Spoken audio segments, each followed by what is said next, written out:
You ask Tiger to calculate. This deals with linear inequalities with one unknown. The final result is x equal or greater than 125. Let's solve it step by step. Group all constants on the right side of the inequality. Add 11 to both sides.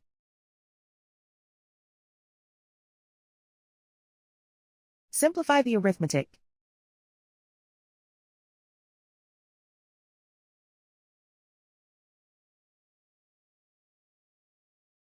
Isolate the x. Multiply both sides by 5.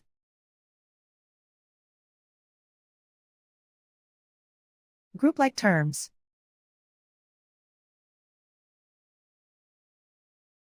Multiply the coefficients.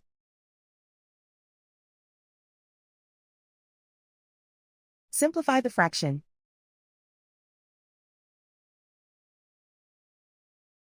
Simplify the arithmetic.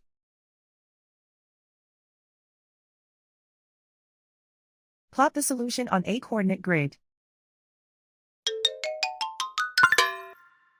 And so the final result is x equal or greater than 125.